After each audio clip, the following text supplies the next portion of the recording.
Chapter 17. Who is behind this? Lucien grabbed her by the shoulders and gave her a shake. If you don't stop grabbing me, I'm going to cast a spell to make your dick fall off. She snarled and snatched herself out of his hold. I can't see who's behind this. Whoever is doing this has blocked my ability. It's a veiling spell. She narrowed her eyes. And the only bitch stronger than me is a witch in New Orleans. Emily's hatred spilled from her eyes and settled into the hard press of her lips. She no longer looked like a 20-something-year-old with a magic spell. She looked like the lethal, apocalyptic legend she was known for. She's the one who stuck me in here. She's the one who had me hunted, killed, and cursed inside this cemetery. Were you screwing her boyfriend too? Catty arched her brow. It was her husband. Is there any way you can break the spell? Lucien turned the conversation. He didn't give a shit who was screwing who. That wasn't why he was here. I'll need the right ingredients, but yes, I can break the spell. She looked up at him. It won't be easy though. Easy has never been my style. What do you need? The quicker he got his info, the quicker he could report back to Barrett with hard evidence. Lucien dug in his leather jacket pocket and pulled out a pen and piece of paper. She looked down as she scribbled on the paper. You can only find the ingredients in the French Quarter. Once I break the spell, I'll be able to tell you everything you want to know. I don't trust her, Lucien. Catty slid close to his side. She's all we have. He didn't either. Ella grinned and cut her eyes at Catty. She handed the paper and pen back to Lucien. He stuffed it in his pocket. Don't worry, honey. I'm not going to take your lover. I've got my eye on another werewolf. Barrett Middleton. Interesting. He'd have to warn his packmaster never to go to Yazoo City. The murmur of approaching voices and laughter had him tensing. He glanced around and spotted a group of teens in the distance. I think we have company. Ella's eyes blazed bright green as she glanced over her shoulder. You two should go. He studied the figures in the distance. A bunch of harmless teenagers out, looking for some mischief. Don't hurt them. He shot her a warming glare. I never do, she said sweetly. As she turned toward the voices, he caught a glimpse of a fang elongating from her mouth. What exactly is she? He murmured. Rumor is she is more than a witch. Right now I don't want to find out. Come on. We need to go. Catty tugged his hand. He hesitated for a second and then followed her lead. They hurried to the entrance and she climbed on his back. Once again he scaled the fence effortlessly and landed on the other side. He started the Harley and waited for her to climb on. With the information he had gained, he needed to get word back to Barrett ASAP. As soon as the stores opened tomorrow, he would gather the ingredients for the spell. He had precious little time to wait. Or it just might be the end of the Arkansas Guardians. Lucien dropped Catty off at her place long after midnight. She'd been disappointed he hadn't stayed, but she knew he was working. It hadn't taken long before she drifted off to sleep. Waking long after the sun had risen, she had a cup of coffee before taking a shower. As the spray of the tepid water washed over her body, her mind kept drifting back to Lucien. Something wasn't adding up. She couldn't shake the feeling that Lucien wasn't telling her everything. Her gut told her he wasn't on the bad guy's side, but in the past she'd been a bad judge of character when it came to men, so she could be way off where he was concerned. She turned off the water and stepped out of the shower. Grabbing a towel, she headed out of the bathroom and padded over to her dresser. She dropped the wet towel from around her body and opened the drawer.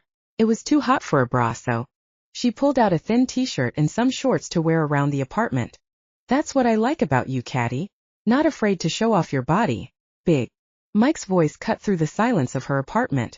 She screamed and clutched the clothes to her chest, an attempt to hide her nakedness. Her heart thundered against her chest. What the fuck are you doing in my apartment? Her voice shook as she glared at her boss. He smiled and stood from sitting on the bed. I haven't seen you all day. Got worried about you, so I popped over. I had the day off. She grabbed a blanket off the back of a chair and wrapped it around her body. Unease snaked up her spine and curled around the nape of her neck. Big Mike had never come over to her apartment. Something was off. I know. I was hoping to spend it with you. I came by earlier and you were gone. His assessing gaze held hers, as if he was studying her for a lie. She didn't look away. refusing to let him intimidate her. Are you keeping tabs on me now? Her heart raced in her chest as her senses went on high alert. She wished she were a gun owner. The bullet wouldn't kill him, but it sure as hell would slow him down for her to get away if she needed. I like keeping an eye on all my girls. Make sure they're not into some kind of trouble doing something they shouldn't be doing. He narrowed his eyes. Know what I mean? If you're insinuating I'm doing drugs, I'll be happy to submit a urine test. That's not the trouble I was talking about. He stalked over to the window and looked down at the street. I heard you went riding with some big fellow on a Harley. Heard he was a wolf. Her heart tumbled in her chest. She quickly dressed while his back was turned. I do have a personal life, you know. The club doesn't own me. He slowly turned and leveled his gaze at her. Is that right? The club is good money and pays the bills. Sounds like you're thinking you're too good for your job. I didn't say that. Her throat had tightened. She didn't need to rock the boat. Not with him. When she got ready to leave for good, she planned on dropping off the face of the earth. She was going to be impossible to find. You're starting to act different, Catty.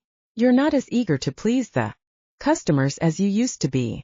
Rage boiled in her gut. She'd never done anything but dance at the club, despite what some of the girls insinuated. She knew it stemmed from jealousy, so she shook it off.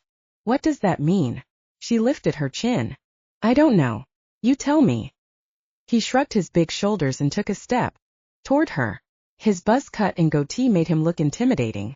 His dark eyes flashed with suspicion as he continued toward her. He was testing her, trying to see if she was lying. I can tell you I don't appreciate you breaking into my apartment while I'm in the shower. His smirk disappeared and rage filled his eyes. He lunged and grabbed her by the throat. Squeezing, he lifted her off the floor. I own you. Don't you ever forget. His hot breath and snarled words shot through her like a bullet. Panic filled her chest as her oxygen was cut off. She tried to suck in a breath but couldn't. She struggled against his hold and clawed at his ironclad grip, trying to escape. Her vision smeared and blurred, and impending doom swamped her body. This must be what death felt like. He released his hold and she crumpled to the floor. His gaze roamed over her body before meeting her eyes. I'll be needing you to come in tonight. But she coughed and sucked in deep breath and grimaced at the fire burning in her throat. No buts. We are shorthanded. Looks like another girl won't be making her shift. It's tourist season, and I need to fill the place. He glared at her. And be sure you're real nice to the customers. You need to be incredibly accommodating, if you know what I mean. His heavy boot steps tapped against the wood floor and he slammed the door behind him.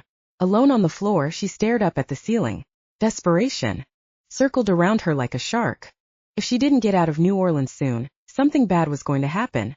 And if Big Mike found out she'd been with Lucien, he would kill him. She wouldn't let Big Mike hurt Lucien. She would protect him regardless of what happened to her. Fuck. Barrett stared at his cell phone after hanging up with Lucien. What? Riker asked. Was that Lucien? Did he find out something? Apparently this is targeted to our state. Riker was the only other guardian besides Lucien who knew what was going on. It seems like I've pissed someone off. If they were targeting his guardians, it meant they were targeting him. Riker gave him a thoughtful look. They know how much your guardians mean to you. They are trying to hurt you, and they know the best way to do that is to hurt your guardians. If someone has a beef with me, they need to fucking man up and take it out on me instead of acting like a pussy and going after my men. Riker nodded and then frowned. Unless there is something more at stake. Barrett let Riker's words marinate for a while. He stepped around from his desk and walked over to the wall. He pressed the camouflaged button in the wall. The wall slid back, revealing a secret chamber. It was loaded with weapons and ammo, along with a large digital map of the United States displayed on the wall. He placed his hands on his hips and studied the map. His emotions were all over the fucking place. He wanted to find the fuckers who were doing this and rip out their spleen, then castrate them. I fucking hate this, Riker. He turned and glared at the Guardian. I know, bro. This is getting way out of hand. Riker ran his hair through his dark brown hair and looked at the floor. It's the not knowing that keeps me up at night. I don't fucking know if my men are alive and being tortured or dead somewhere in the woods. You'll get whoever is doing this, Barrett. You always do. Barrett looked at him, his heart overflowing with outrage and heavy with helplessness. He was an atomic bomb waiting to explode, the fallout deadly. But how many of my guardians do I have to lose before that happens? Chapter 18. What the hell is wrong with me? I spend one night with Catty and now I can't sleep without her. Lucien shook his head and took another sip of the coffee he'd gotten from the nearby coffee shop. After tossing and turning last night, he needed the hit of caffeine. He was already pussy-whipped. He'd already gone by Catty's apartment early that morning, but she wasn't there, so he decided to try to old lady's house. He didn't like her going there alone, but he doubted she would listen to anything he said. When he got to Mrs. Willis's house, he didn't pick up her scent. He knew right away she wasn't there, so he didn't even bother knocking. After updating Barrett last night on the latest info, Barrett had asked him if he thought he needed backup. Lucien refused. He didn't want to lose another brother if whoever was targeting Guardians found a one in New Orleans. He turned left and cut through Jackson Square where a few people were milling about. It was early enough that the tarot card readers and the local artists were still setting up their stuff and settling in for the day. Soon curious tourists would be flocking around, eager to buy an original print from a local artist or get a glimpse into their future from a psychic. Half the fortune tellers were frauds, giving out false hope while sticking their hands deep into the pockets of the gullible. The other half were real. People knew the truth, then they'd stay far away from them. He glanced up at Andrew Jackson as he passed the gray statue. Nothing had changed since he'd left New Orleans years ago. It even had the same smells, although he did prefer the morning smells of Café du Monde to the night smells of Bourbon Street. A young couple strolled through the park. The mom sipped on a cup of hot coffee clutched between her hands while her husband bent down to lift their little girl on his shoulders. Watching something so simple sent an ache through his heart. He'd assumed he'd end up with a mate and a child or two. He'd assumed he would have a family like his parents and their parents before them. He'd assumed he'd have a life full family meals, raising kids and making love late into the night with the mate of his heart. He'd assumed wrong. The loss hit him in the gut like a steel bat, surprising even himself that he still wanted such a life. He forced his gaze away and shoved down his emotions. He didn't know why it mattered so much to him. He had a place with a Arkansas pack, a place to lay his head at night, and he made damn good money. Being a guardian, he had respect and prestige. Somehow it didn't seem like enough. He'd always wanted more. Lucien, what are you doing here, sweetheart? The sound of Granny's voice made him freeze in his tracks. The hair on the back of his neck stood up and he glanced around. The blood drained from his face. He froze when he spotted Granny and Haley, headed straight toward him. It was too late to run. Granny, Haley, what are you two doing here? He forced himself to take a sip of coffee. We're here getting stuff for Haley's wedding. Granny hiked her purse higher on her shoulder and smiled. You couldn't find that stuff in Arkansas? Barrett should have given him a heads up if he knew Granny was on her way down here. But then again, the old woman wasn't the kind to give people an update about her whereabouts or plans. Haley is from Louisiana, so we thought we'd get some cute little fleur-de-lis necklaces for the bridesmaids' gifts. Granny cocked her head, narrowed her gaze. What are you doing here? I thought you were on a motorcycle trip. I am. I just stopped here on my way back. I wanted to grab some beignet and coffee before making the next leg of the trip. Want to tag along with us? I've got another stop at this candy shop. I'm thinking of trying to expand my business, and I think I can make my own edible underwear versus going through the company. Granny pursed her lips and shook her head. After the last fiasco, I can do a better job of making panties, and I guarantee you no one's toe is going to get bit off. Haley snorted and fought a smile. That's nice, but I am on a schedule and don't have time. The last thing he wanted to do was help Granny find a new flavor for her drawers. Too bad. She didn't hide the disappointment in her tone. I suppose it's just us girls. Be careful driving back to Little Rock, Lucien, she said over her shoulder as they continued on to their destination. Toe bitten off? He'd have to be sure and ask Jaden what that was about. Once they were out of sight, he glanced around, making sure no one had heard their conversation. Even in a town as busy as New Orleans, there were always eyes and ears everywhere. He walked in the direction of the apothecary, passing the tarot card readers and artists. There is a negative presence around you. The tarot card reader flicked the cards between her fingers while she spoke. He stopped and turned around, the hair on his arm standing at attention. The old woman with the dark wrinkled skin looked up and met his gaze. Are you talking to me? His narrowed gaze swept the square, looking for someone tailing him. He saw nothing out of place. I know you are looking for trouble, and I know real reason you are here in New Orleans. He took a step closer and stopped. The gentle breeze of the hot morning air ruffled her blood-red tablecloth. Unlike the other tarot card readers, she had no sign. Only a red tablecloth and a deck of cards decorated her table. An uneasy feeling stretched across his skin like old leather. Don't be afraid of me. I'm only the messenger, she said. I only repeat what I see from the cards. I'm not afraid. He could handle one little old lady. Sit. She nodded at the chair. I don't have any money, he lied. I don't want your money. Consider it on the house. He glanced around and hesitated. He didn't believe in this mumbo-jumbo, but something inside him told him to hear the old woman out. Reluctantly he sat. She shuffled the cards, let him split them, and then shuffled again. Keeping her eyes on him, she laid out the cards in front of him. Something will happen between you and your lover. Death can't be stopped. His gut twisted. Catty, you're wrong. He shook his head. I don't have anyone special. Don't you?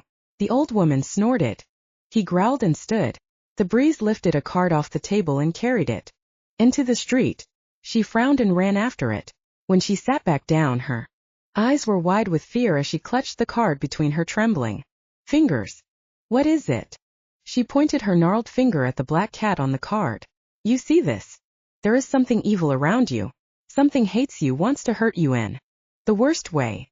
Her voice trembled as she spoke. He didn't believe in this stuff, he reminded himself. You need to watch your step. Trust no one, not even your instincts.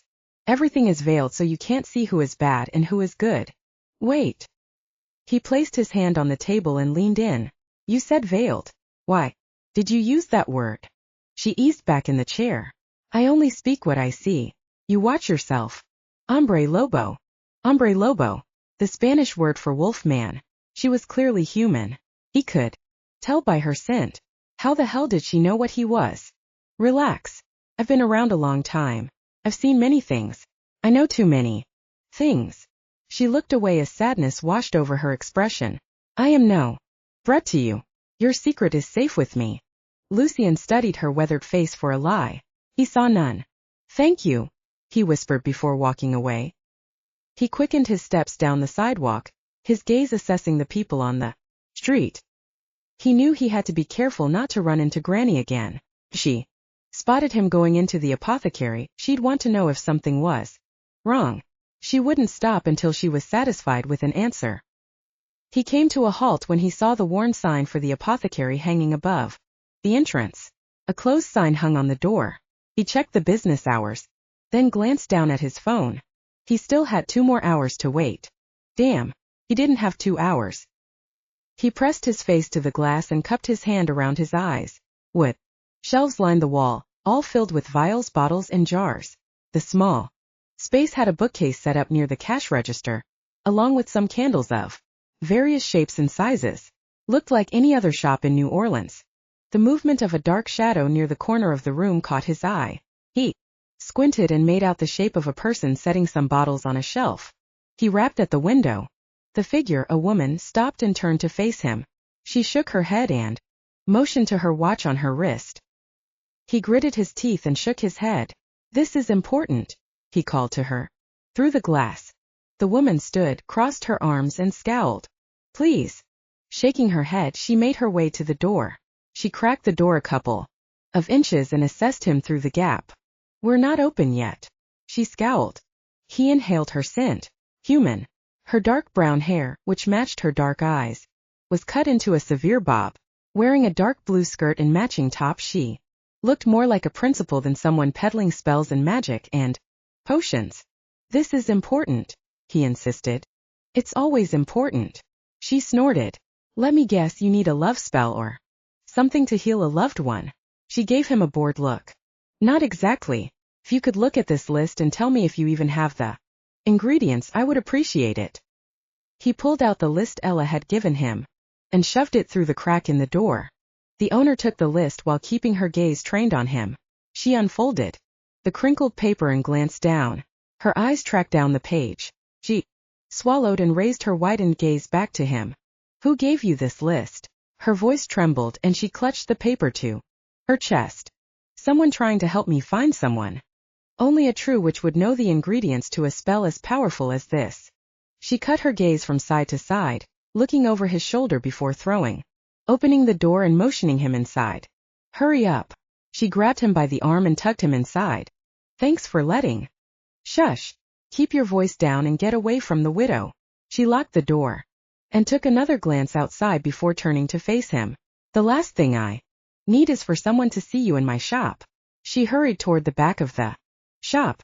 Why? He followed her, frowning as the array of scents saturated the air. She spun around on her heel. Don't think I'm stupid. These ingredients, she waved his note in the air, are for a specific spell. She grabbed his arm and tugged him toward a small room near the back of the store. She motioned for him to step inside. He scowled and shook his head. Look, you are going to get me into a whole lot of trouble if you don't get your big ass inside that room. She glanced back at the window. Fine. Grudgingly, he stepped inside the room so no one passing by could see him. Who do you work for? She narrowed her eyes. I can tell you're not a witch. But you're not exactly human either. How did? He fisted his hands. I can sense things. She shook her head. And this list has trouble written all over it. It reeks of death. His skin crawled at her words. It was going to mean death if he didn't get the ingredients. But somehow I sense you're not going to take no for an answer. Stay here and let me get all this together, she groused. He stayed in the shadows of the small room and peered out, making sure she was doing what she promised. She moved from shelf to shelf, sticking items in a small brown bag. She stopped in front of the candles and bit her lip. Hesitantly, she reached for 3 red candles and popped them in the bag. Candles are not on the list. He'd carefully gone back over the list to make sure he wouldn't forget something. They are just in case. In case what? He frowned. Look, Wolf, accept help when it's offered. He bristled and growled. She knew what he was. Did he have a fucking sign on his forehead that said werewolf? Easy. She stepped inside the room with him and shoved the bag at his chest. I've lived in New Orleans all my life. I've come to accept there is more supernatural shit that happens here than in any other place. She hesitated. Well, except for Charleston, South Carolina? He arched a brow. She waved away his question and continued on. I'm assuming the person you are delivering those ingredients to knows exactly how dangerous this spell is. Apparently. The real question was, how dangerous was Ella? Be careful with this spell. You probably should ask yourself whether this is really worth even attempting it. She licked her lips nervously. It is. He had no choice. He had to find out who was behind the torture of the guardians. She nodded once.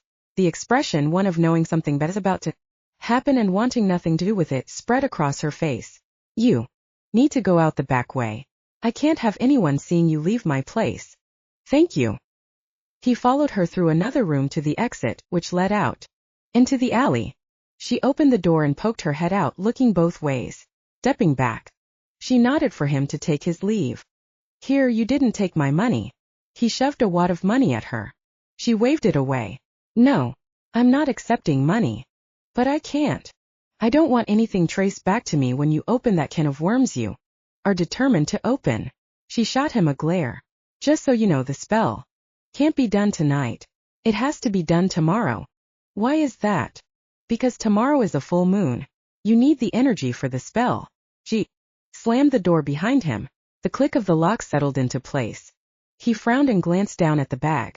Living in New Orleans, the shop owner probably knew a few witches and actual spells, but he hadn't missed the fear etched into her expression as she'd hurried to retrieve all the items he needed. Whatever had her scared was bigger than he'd imagined. He couldn't help but wonder if it was the same person responsible for the missing guardians. Chapter 20. Lucien weaved in and out of the crowd like a ghost dressed in black. The humid air clung to him. With the weight of his leather jacket, he was going to be soaked in a matter of minutes. He rolled his shoulders and headed in the direction of the Bourbon Street. It was dark and hot, and he knew the city would only grow louder as the night drew on. He shoved his hands in his pockets. He passed couples holding hands, families headed into restaurants to eat dinner, and single girls looking to celebrate and have a good time. People knew enough to keep their distance and step out of his way as he approached, but curious enough to stare. He passed a group of bikers leaned up against their parked motorcycles. A couple of men looked up and gave him a nod by way of greeting. He returned the hello. He had no destination in mind, but his feet did. When he ended up in front of the XXX, he stopped. He inhaled deep. Catty was inside. He could smell her scent even though it was hours old. He curled his fingers into fists and warred with himself about entering. He didn't like the idea of what she did. He understood why she did it, but it didn't mean he had to like it. The thought of other men looking at her and trying to touch her was enough to make him shift into a wolf on the spot. None of it mattered. She wasn't his. She didn't belong to him. She never would. He sucked in a deep breath and blew it out slow. He looked to the right at the bar next door. It would be better if he had a drink or two to take of the edge. Then he could think clearly. Then he could decide if he wanted to go inside or not. Catty sat down at her dressing table and grabbed her bottle of water. Sweat glistened on her upper lip, and her eyeliner was smeared from the heat in the club. She glanced down at the black leather corset and black G-string in her hand. She tugged her thin robe tight around her body. It was still see-through. But at least it was a barrier to her skin. She snatched a tissue off the table and began the task of wiping her eyeliner off her sweaty skin. I can't believe that about Jill. Her hand froze and she strained to listen to the other dancers mentioning Jill's name. I mean the way she died. It was so brutal, Muffy stated. No, it was personal, Meadow whispered and looked around. Meadow. Catty grabbed the girl by her arm and stood up. Muffy shot her a glare before walking away. What? Meadow narrowed her eyes and snatched her arm out of Catty's hold. How did Jill die? Meadow looked around and leaned toward her. They found her with her throat cut. Nausea swamped up in her throat, and she grabbed her chair to keep her upright. Her hand went to her throat and brushed against the silver necklace. The necklace Jill gave her. Hey, are you okay? Meadow arched her drawn-on eyebrow and gave her a curious look. If you're getting sick, you should probably leave. You don't want the rest of us catching what you've got. Big Mike is low on dancers. Did they find out who did this? Catty murmured. Her head swam with horrid images of Jill covered in blood as she lay gasping to breathe. As she drawn her last breath. Officially, no. Meadow lowered her voice. What does that mean? Catty frowned. It means if you're smart, you'll drop all the questions. Meadow looked around to make sure no one was listening to their conversation. Talking about this especially here is pretty stupid. You're asking for trouble. And I for one, make it a point not to go looking for trouble. She gave her a pointed look before striding away on her black stilettos. Catty slumped down in her chair. Meadow was insinuating that someone in the club had something to do with Jill's death. But it didn't make sense. Jill had been gone from the club for almost a week. If they wanted retribution for her leaving the club, then they would have killed her the day she left, not days later. Catty, you're on in 10 minutes, Celine squawked out over the buzzing of the room. She nodded and stood. Her legs wobbled and she grabbed her chair to steady herself. She sucked in a deep breath. She was leaving. On her own. Or in a pine box. Either way, she was leaving. Lucien finished off his 5th beer. With his werewolf metabolism, he didn't even have a buzz. He glanced at the time. Almost midnight. It would be packed at the XXX. Which meant more eyes on his Catty. His Catty? He rubbed his hand through his hair and shook his head. He was living in a dream. They were never going to work. She deserved to be with a male who wasn't damaged. She deserved better than him. Not to mention how she would feel about him when she found out he'd lied about not being a guardian. She'd never forgive him. But it sure as hell felt right when he'd been inside her body. She felt like his. He rolled his shoulder where he'd been stabbed. The wound had long healed. And not even a scar remained. He shoved away from the bar and stood. He tossed a couple of 20s on the counter for the bartender and made his way through the crowd to the front door. It was busier now than when he'd first arrived, and the noise of all the humans were grating on his nerves. There would be even more people at the XXX. He stifled a growl thinking about all the male eyes that would be on Catty. Possessiveness swamped his body until he was humming with anger. The urge to shift had never felt so strong in his life. He forced his way through the crowd and out into the street. It was thick with people and he'd never felt so claustrophobic in his life. All he wanted was some fresh air. He opened the front door of the XXX and stepped inside. He cringed as the scent of cigarette and cigar smoke curled around him. The cool air was escaping out the front door, making the odor of sweat and body odor overwhelming. "Hey sweetheart, you looking for a lap dance?" A tall brunette ran her hand across his bicep and up to his neck. He grabbed her hand and scowled. "I'm not interested." Irritation flashed across her eyes before she recovered and pasted on a sultry smile. "Well, there are other things I can do for you. For the right price, of course." He took a step back. Was this something all the girls did? Was this part of the service? Had Catty done this? He shook his head and walked away. The brunette called him a dick under her breath. The music changed from an upbeat fast pop song to a slow seductive song. He scanned the crowd, looking at every blonde in skimpy clothes and trying to find the one stripper he needed to see. Some of the girls barely looked legal, while others looked like zombies with no life left in them at all. Spying an empty seat next to the stage, he eased onto the bar stool and ordered a beer from a waitress. He glanced at the redhead dancing on the stage, but she didn't hold his attention for long. His gaze scanned the crowd, but he didn't see Catty. Maybe she'd already left for the night. The waitress appeared with his beer, and he handed her some cash before turning his attention back to the stage. His nostrils flared. Electricity seemed to skid across his skin. Catty. He could smell her, but he couldn't see her. He turned away from the stage, looking into the crowd for her familiar face. "Want to stick something in?" His body heated at the smooth sound of her voice behind him. He slowly turned back to the stage. His mouth dropped. Catty was on stage in front of him on her knees. Dressed in a red lacy bra and panties, she hooked her thumb in the side of her underwear and tugged. His body tightened and heated. Her scent washed over him, and all he could think about was taking her right here, right now on the stage. She smiled as she watched him fumble with his cash. He gave up and stuck the whole damn wad in her thong. "It's okay, Lucien. I'll give your money back after I get off work." She smirked and stood. He might have been embarrassed, but he was too busy trying to keep his erection under control. He couldn't tear his eyes away from her as she grabbed the pole and swung around. Wrapping her legs around the steel, she climbed up. Her toned legs corded under the movement, and when she was high enough, she held on with her arms while stretching her legs out perpendicular to the floor. The men applauded and whistled. All he could think about was how her legs could feel around his back as he pounded himself inside her body, their bodies slick with sweat. She let her gaze wander over to him as she maneuvered her body around the pole. She circled the pole in a graceful movement and slid down. Keeping her eyes on him, she wandered over to an older man and offered her hip to him. He slipped a $5 bill inside and whispered something to her. She smiled but said nothing. Some younger guys called out to her, but she stayed away. As he watched her work, he noticed she didn't target the guys with a lot of money and attention. She usually danced for the quieter guys or older men. Did she find them, in a way, safer than the younger men? She knelt before him, careful not to touch him.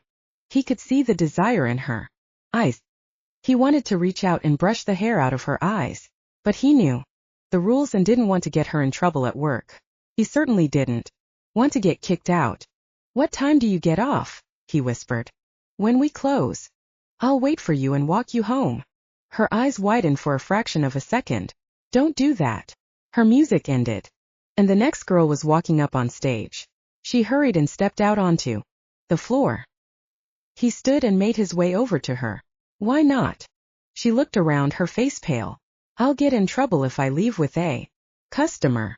Somehow, after what he'd seen tonight, he truly doubted that. "Okay, I'll wait outside for you then." "No," she lowered her voice as an older woman with a clipboard and a cigarette hanging out of her mouth walked by. "Catty, it's too dangerous to walk home by yourself at 2 in the morning. I've been doing it ever since I moved here." She arched her eyebrow. And I'm here now, so you don't have to anymore. And how long is that, Lucien?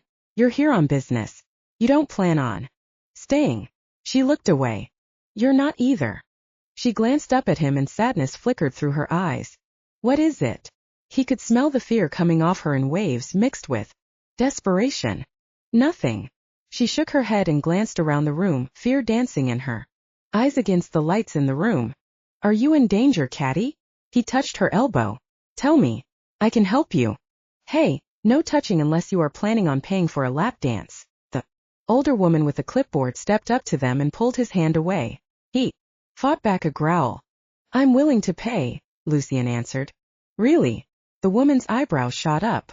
Well, I'm afraid Catty doesn't usually do lap dances, so you might have to be generous if you know what I mean to even tempt her. The woman sneered. I'm willing to pay whatever. Catty. The woman narrowed her eyes and waited for an answer. I'll do it. Catty held his gaze. Just so we're clear. The woman stepped closer. The scent of cigarette smoke and bad breath made him hold his breath. The XXX allows lap dances in the special rooms. She can touch you all she wants, but you can't touch her. That's extra. Understood. Follow me. The woman led the way to the far side of the wall of the club. There were no stages or seating areas here. Only a line of rooms along the wall. He glanced in the occupied rooms. The doors were clear glass and even though they were closed he could still see a lot of what was going on inside. A brunette dressed only in a G-string straddled her customer and was rubbing her tits in his face. In another room, a redhead was bent over at the waist and was shaking her butt in a bald guy's face while he grabbed her ass cheeks. The older woman stepped into a room with a love seat and a side table. I'll need the money. It's $100 for 15 minutes. The woman held out her hand. But, Catty protested, but the older woman sent her a glare and she didn't say any more. Fine. He dug in his wallet and pulled out $200. I want privacy, if you know what I mean. You got it. The woman smiled and stuck the cash in the pocket of her slacks. Before leaving them alone. He knew right then the owner of the club would never see a dime. The older woman was stealing from the club. Catty rounded on him and crossed his arm. You overpaid. A lap dance is only $50 for 15 minutes. I would have paid more. She stared back at him and crossed her arms. The silence between them is heavy and deafening as new-fallen snow. Why are you doing this? Her voice sounded small and unsure. I want to be with you. Chapter 23. I should have more information by tonight. Barrett leaned back in his chair and stared at Riker over his desk. Riker had been there way before the sun began to peek over the horizon. Barrett hadn't left his office since this whole shitstorm had started. Riker stayed close to the compound in case the situation changed. There was a loud knock on the door. Both males turned and scowled. Who is it? Barrett's hard tone echoed in the room. Jackson. Fuck. Barrett sent Riker a warning look before getting up from his desk. Opening the door, he scowled at his guardian. Do you need something, Jackson? I need to know what's going on with Lucien. He pushed past Barrett and into the office. Jackson. Barrett narrowed his eyes on his guardian and curled his fists into hands. Look, boss, I know I'm interrupting, but I can't let this go anymore. The blonde werewolf turned his astute blue eyes on him. Jackson was much like Jaden in appearance, but they were starkly different in personality. Jaden had grown more serious, more intense, while Jackson was left to revel in his bachelorhood in easygoing manner. His easygoing manner was not on display today. Barrett, please. Jackson held out his hands to his sides. My gut is telling me something is wrong, very, very wrong. I want to help. Riker spoke up. I think it's time we start letting everyone know what's going on. Barrett shot him a glare. Fucking Riker in his big mouth. Riker shrugged his shoulders and popped a piece of gum in his mouth.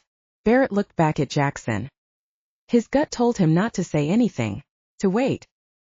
He didn't need his guardians to go all vigilante and go off half-cocked. Barrett, you have to give me something. I don't have to give you anything, Jackson.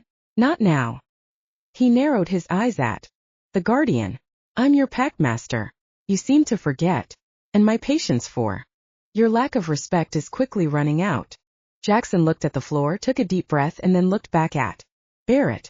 Conflicting emotions flashed through his blue eyes as he seemed to struggle with what to say next. I understand you are worried about your friend. Barrett kept his voice calm, but stern. He needed his men to see he was still in charge. Once guardians lost respect for their leader, the whole pack would fall. He wouldn't let that happen. He's more than a friend. He's a brother to me. Jackson looked away and cringed. Although I'm sure he doesn't feel that way himself. He's always kept himself apart from us. He looked back at Barrett. But family is family, no matter what. Good. That's what I wanted when I accepted the position of packmaster here. In Arkansas, I wanted my guardians to be a brotherhood, to be willing to lay down their life for each other. He nodded, something hard settling in his chest. I know you aren't going to tell me much, if anything. I just came in here hoping to let you know, I realize Lucien is in some kind of trouble. Why would you say that? Barrett narrowed his eyes.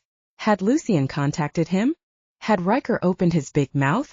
Jackson shook his head and scrubbed his hand down his face. I know it sounds crazy, but since he left I keep getting this bad feeling. He's in some trouble. He looked up at Barrett. He's not on a riding trip, is he? He's not. It was the only information he could give him. Barrett, Riker pleaded. I'll tell you what. When there is something to report on Lucien, I'll let you know. Barrett walked over to his door and opened it wide. For now I need you to remember my position. We clear, Jackson? Yeah, we are. Jackson stiffened and stormed out of the office. Barrett locked the door behind him. Barrett. I don't want to hear it, Riker. The less he knows, the better. He walked around the desk and sat, shooting the werewolf a glare that spoke volumes. I agree, but there comes a point when you are going to have to let the others know what's going on. Riker shoved his hands in his pocket. I'm not putting any more guardians in danger. Lucien has this under control. Tonight he'll be able to find out who's behind all this. Until then we wait. He'd been putting out feelers to any and all contacts to see if anything came. So far nothing. I need you to go follow Jackson. Why? Riker frowned. Because he's about to do something stupid and try to find out where Lucien is. How do you know that? Call it instinct. He shook his head. He needed a few more hours until Lucien could get the information from the witch. Everything hinged on that meeting. Right now Lucien was their only hope. I think they are all so lovely. It's hard to pick a favorite. Haley looked up from the table filled with bridal bouquets ranging from pastel to vibrant colors. She should be excited about shopping, but today she couldn't get in the mood. A twinge of guilt stung her gut as she dug in her purse and checked the time. I'm worried about staying another day. I did promise Jaden I'd be on my way home today. She looked at the older woman who was more a mother to her than her own biological one. After she'd been kidnapped by rogue wolves, Haley's parents thought she'd been raped and therefore ruined in their eyes. They transferred her from LSU to the University of Arkansas. It was there she'd met Jaden when he was protecting her from a stalker. I know, dear, but you know what they say. Absence makes the heart grow fonder. Granny picked up a white bouquet with lilies and baby's breath and sniffed. She wrinkled her nose and set the bouquet down. Besides, you want to have as much stuff done while we're here as possible, so once you get back home, you can concentrate on Jaden. It sounded good to her. So, when you talked to Jaden, did you mention we saw Lucien? There was a different tone in Granny's voice. One that seemed cheerful enough but held an edge of barely concealed curiosity. I did. She looked at Granny under her eyelashes. He sounded surprised. He thought he was riding the pig trail. I guess he decided to make his trip longer and come visit New Orleans. Oh. Granny's tone almost sounded normal. Granny never sounded normal. She picked up a pink bouquet and frowned. Her gut told her the old woman had another reason for staying another day in New Orleans. Something she wasn't telling her. Something that had nothing to do with the wedding. Jackson headed for his room in the barracks. He knew better than to expect Barrett to reveal anything to him. Barrett would take a secret to the grave. He ducked in his room and locked the door. He opened the closet and pulled out a saddlebag and slung it on the bed. He tossed in some t-shirts, a pair of jeans, and some underwear before opening the drawer of his nightstand. He reached for his .9mm, loaded a full mag, and slid the action back throwing a silver bullet into the chamber. While a normal bullet wouldn't hurt another werewolf, a silver bullet would send a werewolf into a world of hurt. Before he finally died, he tucked the gun in the back of his jeans and pulled his t-shirt over to conceal the weapon. He tossed in 2 more full magazines into the saddlebag, for good measure. His motto was always come prepared. Barrett was wound tighter than Dick's hatband. His packmaster never got himself worked up over anything. He ran a tight group, enforced the law, and was more than fair. Now Barrett was on the edge, completely unlike the ruler he'd come to respect. Barrett was hiding something, and it involved Lucien. Lucien walked up the uneven path to the old yellow house of Mrs. Willis and glanced around the neighborhood.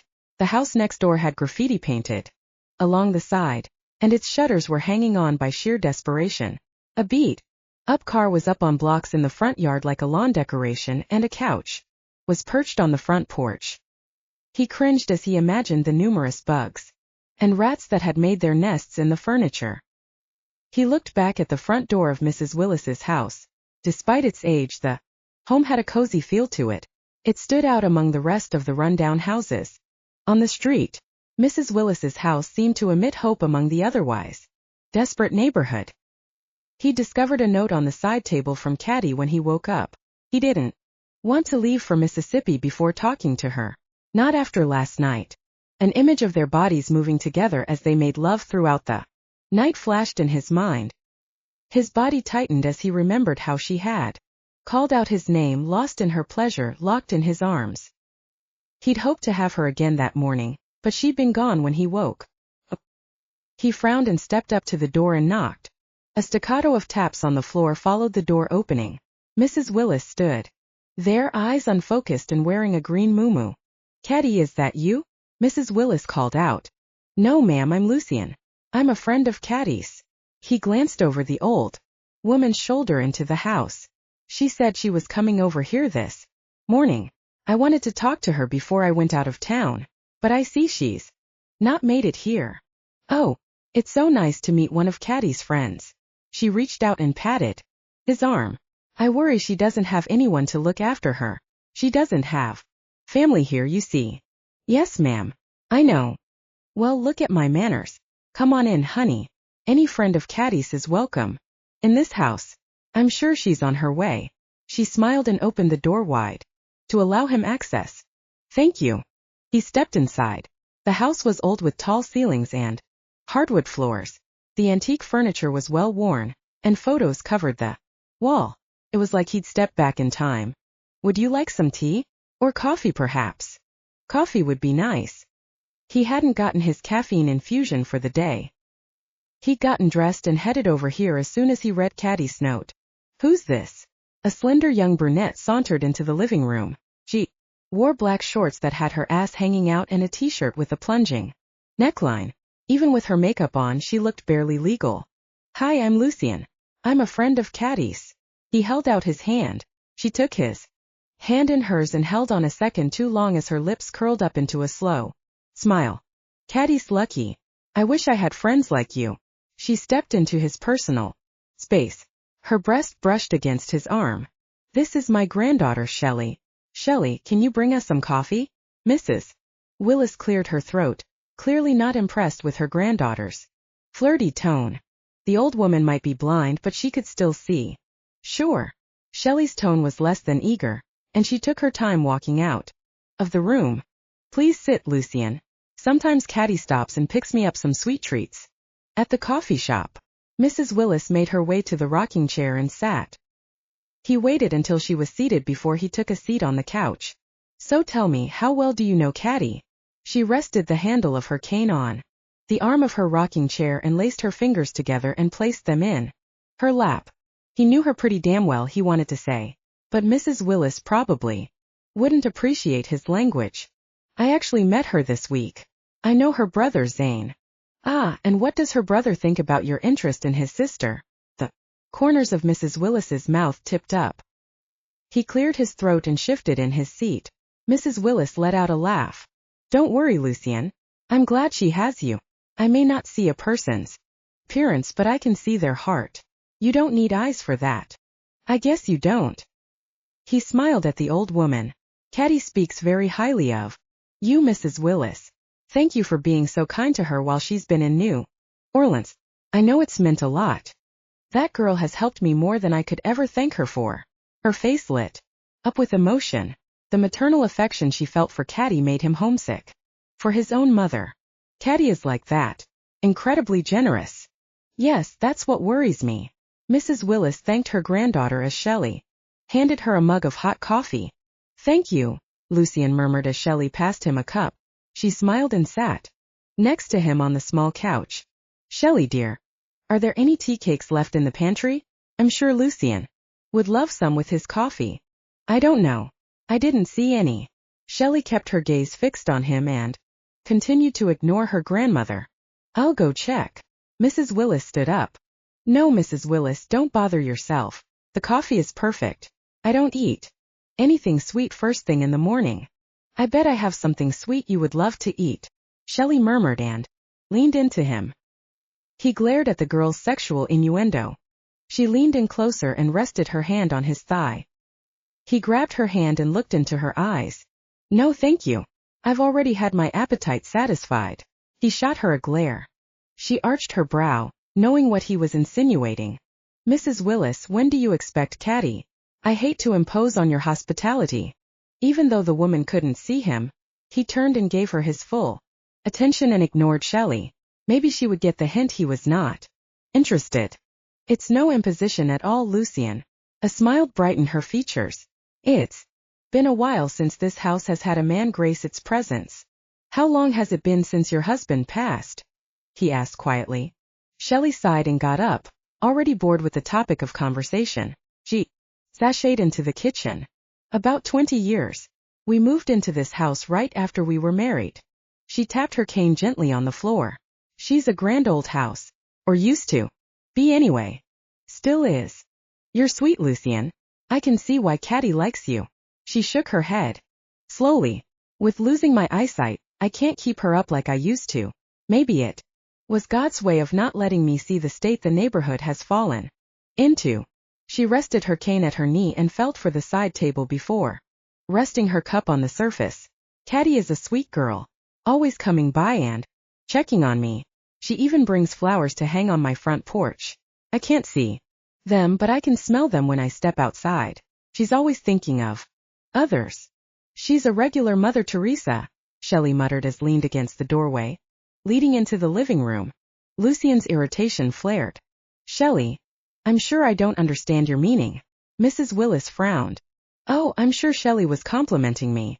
Catty appeared in the doorway, holding 2 styrofoam cups of coffee, a bag of sweet treats and a face full of Chapter 24. Catty, I didn't hear you come in. Look who's here. Your friend Lucien. Mrs. Willis's cheerful tone should have eased the tension in the room. Lucien, what are you doing here? A slow blush crossed Catty's face. I thought I would surprise you. He stood and walked over to her. The tension in the room was heavy, and all he wanted was to rip her clothes off and have her once more. Ah, now I see. Shelley flashed a bitch's smile. Catty, I have to say I didn't think you'd hook up with someone so hot. Seems a bit out of your league. Catty flinched as if she'd been hit. Lucien shot Shelley a glare. Shelley. Mrs. Willis's sharp tone echoed in the room. That's uncalled for. And you owe Catty an apology. I'm pretty lucky that Catty even gives me the time of day.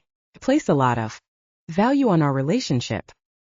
He kept his gaze on the woman who'd bared her soul and her body to him last night. Is that so? Shelley narrowed her eyes at him. Clearly the girl was jealous of Catty.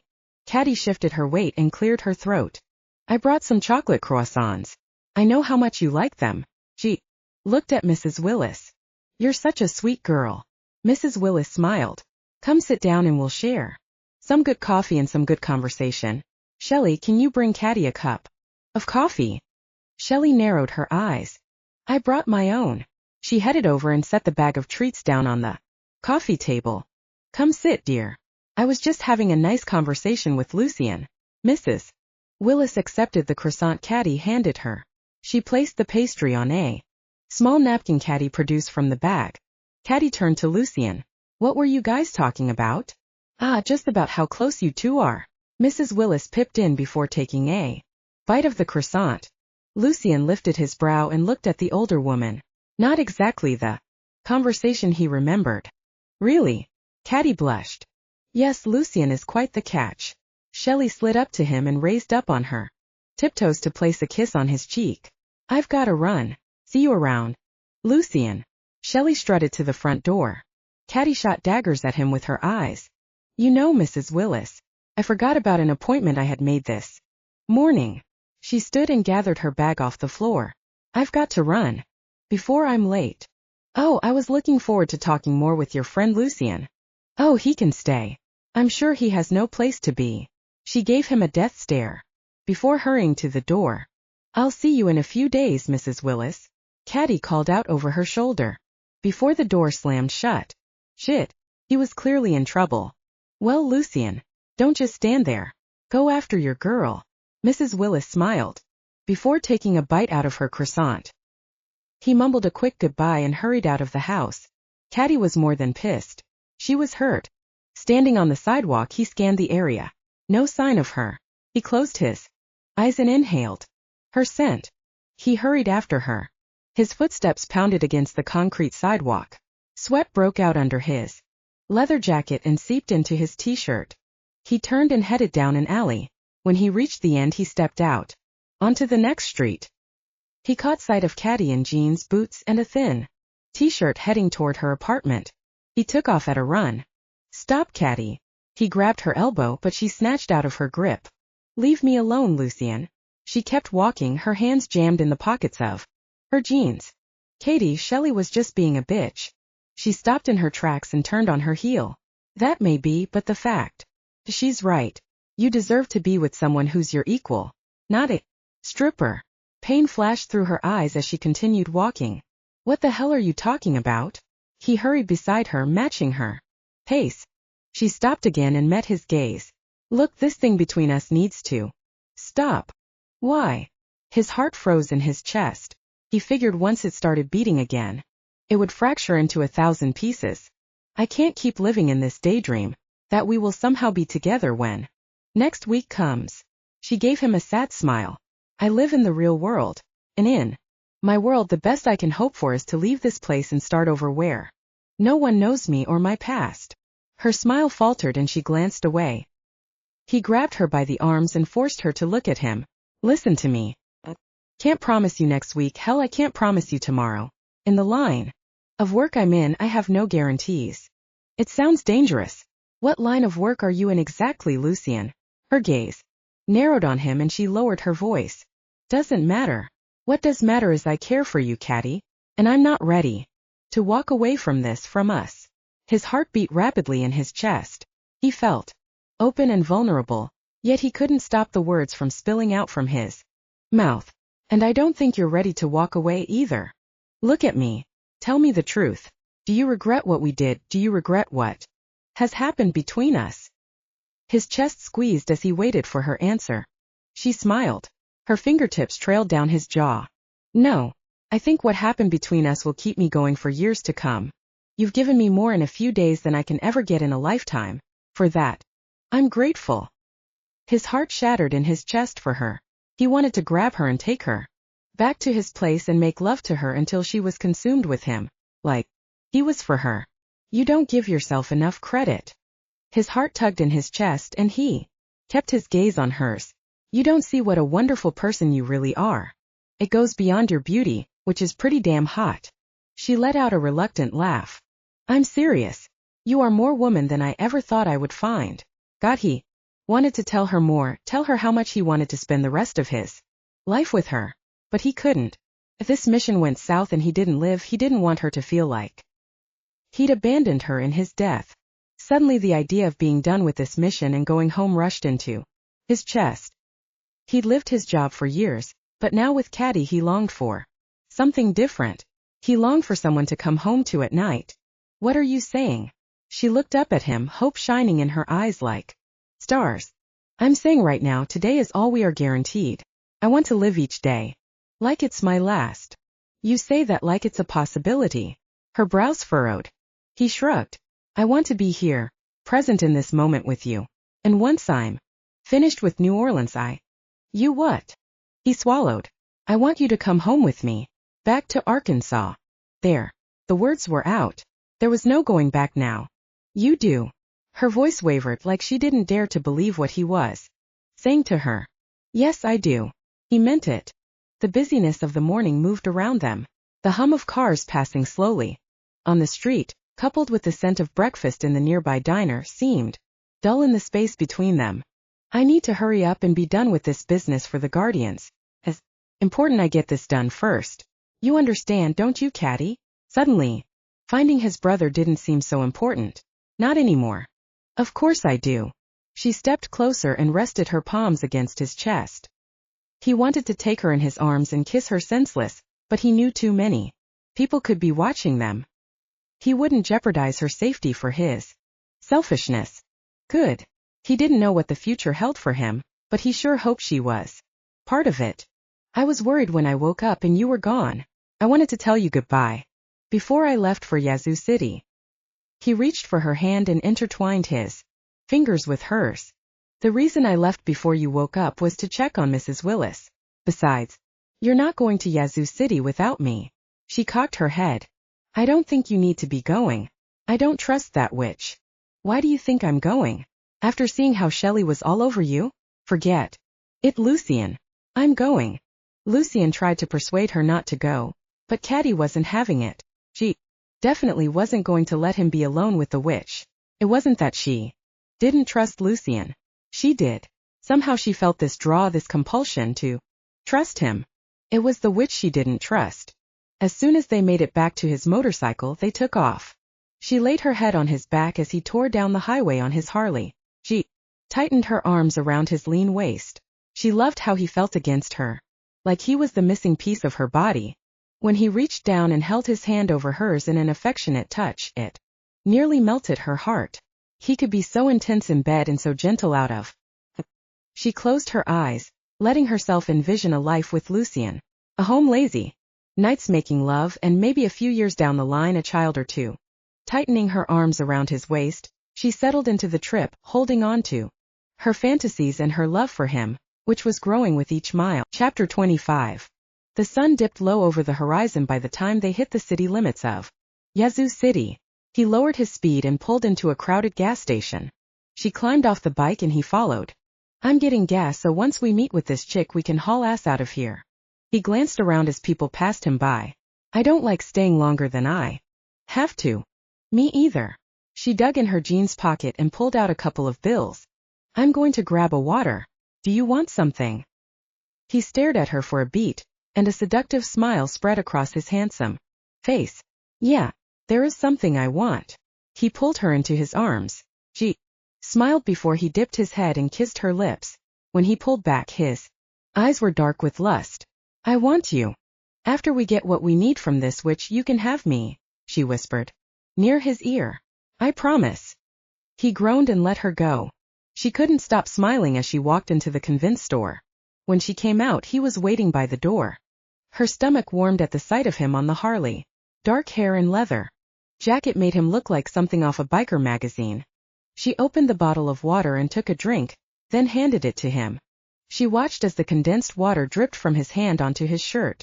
A couple of girls passed by, and both gawked at him. She turned her glare on them and growled. Lucien laughed and pulled her into his chest. Easy, baby. He nuzzled her ear.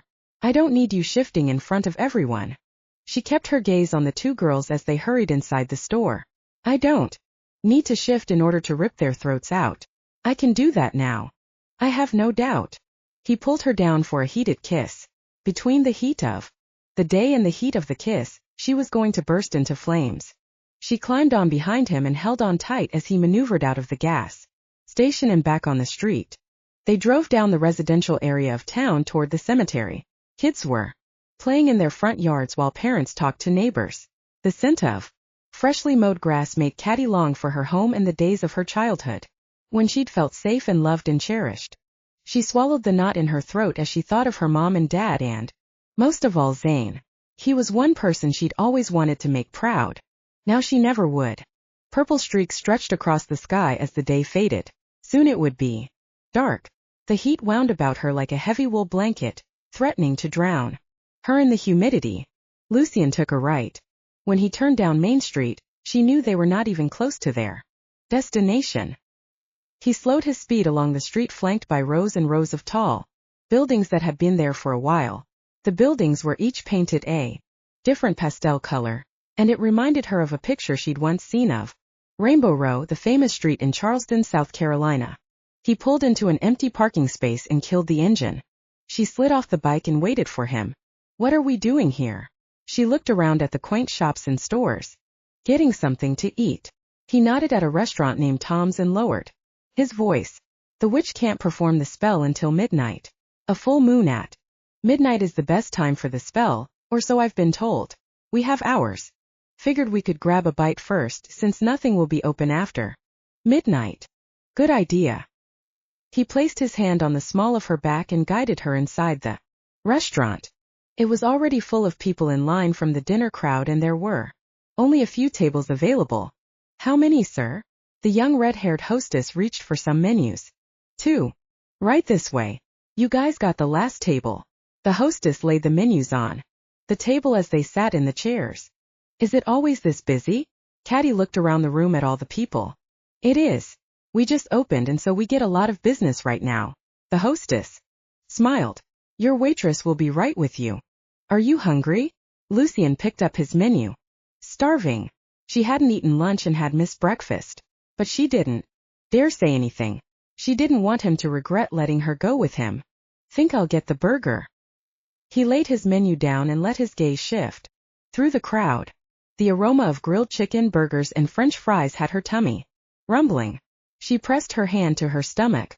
Sounds good. Order me the same. She pushed back her chair to stand. Lucien rose with her. I'll be right back. She headed for the bathroom. She stood at the sink washing her hands and glanced up in the mirror. Lucien was so different from any other male she'd encountered. He was kind and gentle and he had manners.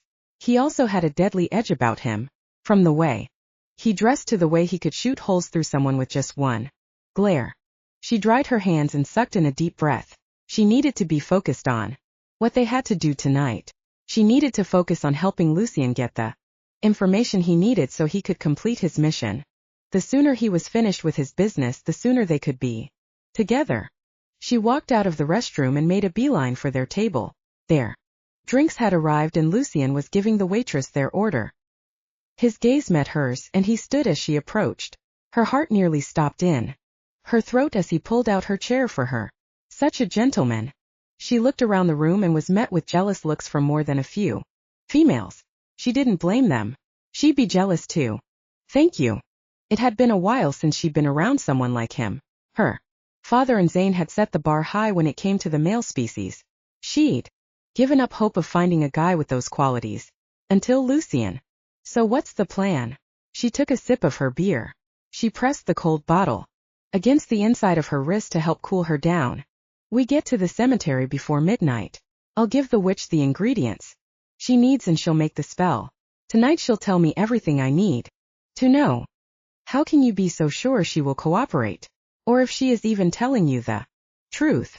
I'll know. You that sure of yourself? She smirked. I am.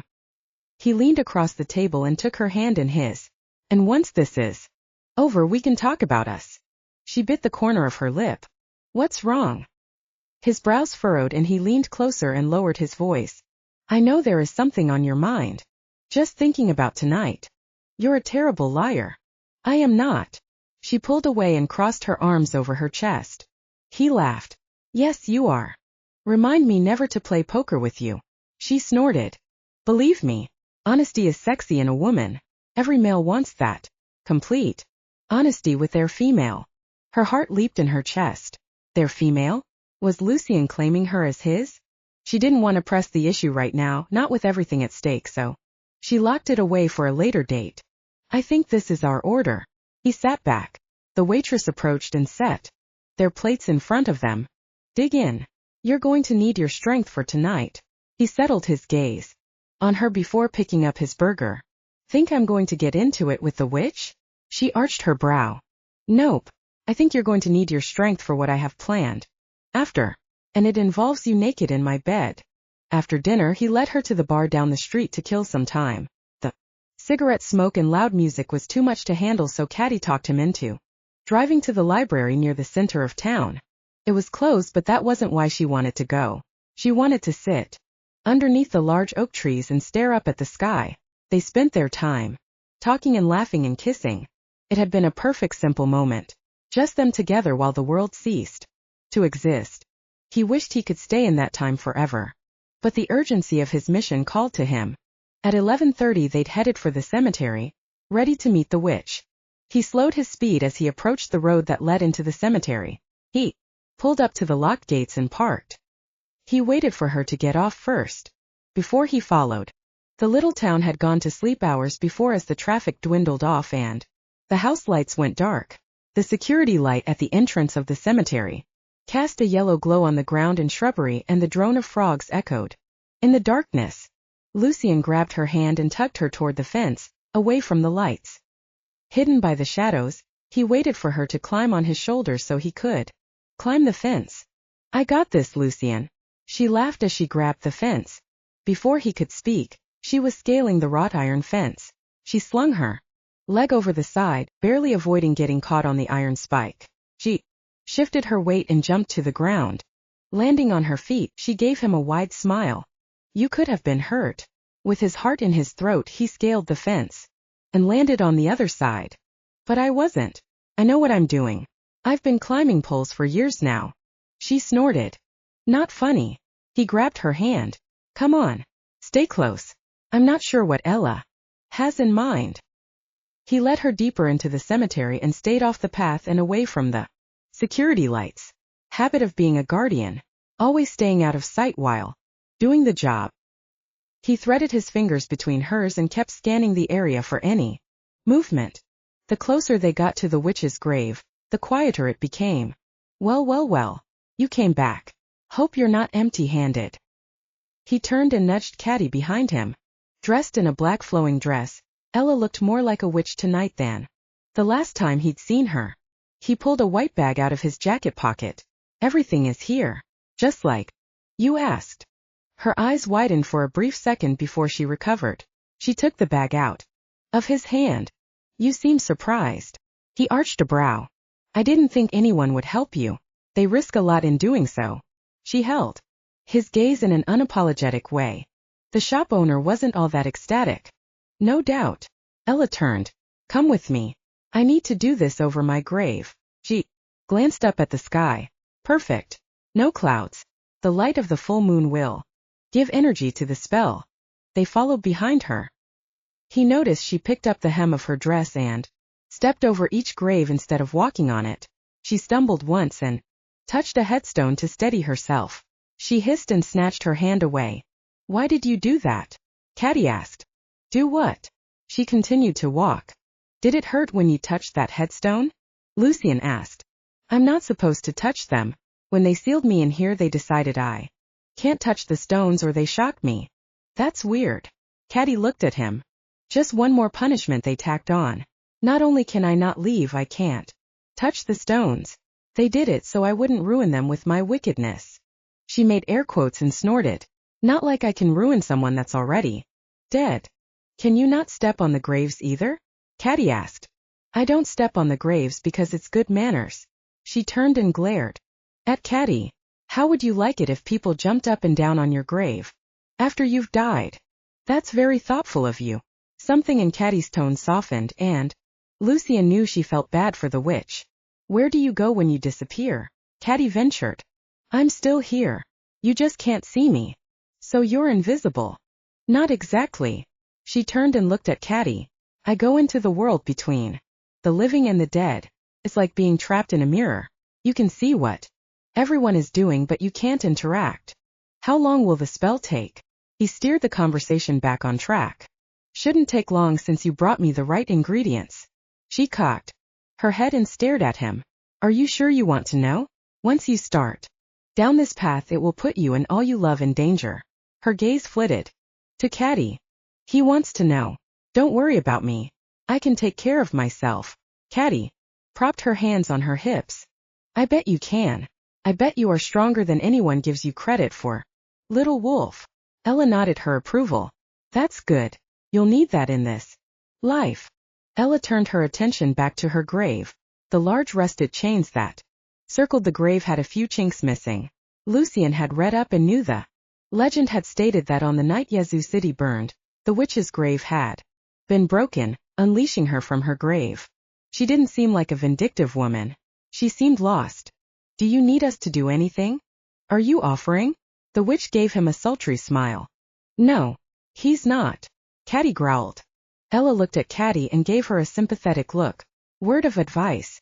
No man is worth losing yourself over. No man. Easy. He pulled Catty back into his chest and wrapped his arms around her waist and glared at Ella. Fine, fine. You guys are no fun at all. Ella sighed and knelt down on her grave. She poured the contents out of the bag onto the ground. She sat back on her knees and took a deep breath as she looked up at the sky. She mixed the ingredients into a pile, crushing the leaves and herbs into a heap. She reached into her pocket and pulled out a lighter. She held the orange flame to the ingredients. It caught fire and sparked to life. The orange flame suddenly turned a brilliant blue as wisps of blue smoke circled around the witch. Lucien and Catty stepped back. Ella looked up at the sky and fixed her gaze on the moon. She lifted her hands out to her side. Deeds and intense words and thoughts. Look forever into the valley of the lost. Hidden will and treachery abound. Life's taken and secrets buried underground. Let that which was hidden now be made known, and reveal the lives that now are gone. O moon, illuminate what the wolf seeks to know, and reveal the enemies and its secrets that grow. For what was once lost let once be found. Reveal to me so the evil can be brought down. The fire jumped toward the sky, twisting and turning and growling tall like a tornado. The fire enveloped Ella, yet she didn't move. He reached for the Ella to drag her out of the fire, but Catty held him tight. Don't, she whispered near his ear. Look, the fire isn't burning her. Though she was engulfed in flames, she wasn't burning. Suddenly the blue fire turned white and began to drift back to the ground. Ella looked straight ahead, her eyes blank and entranced. Suddenly her head dropped forward and the fire died out. Stay here, he ordered before he rushed forward. He knelt down and took Ella by the shoulders and gave her a gentle shake. Hey, are you okay? Get me off this grave, she pleaded weakly. He picked her up and carried her to a nearby tree. Catty knelt beside her. What happened? I'm weak. That kind of spell always takes my energy. Ella pushed herself up on her elbows and rested back against the large oak tree behind her. Her face was deathly pale. Did you see something? Yes. She lifted her gaze to his. I saw a werewolf being held captive underground in New Orleans. I watched as his flesh was cut away from his back. She squeezed her eyes tight and grimaced. Lucien's gut tightened. She was spot on. Oh my God. Catty's hand went to her mouth as she looked at Lucien. What else? He needed to know. Ella sucked in a deep breath. Ella, I need to know where I can find them and who's doing this. His rough tone cut through the silence of the night. So this is true? Catty's horrified gaze landed on him. That's why I was sent here. To find out who is doing this and stop it.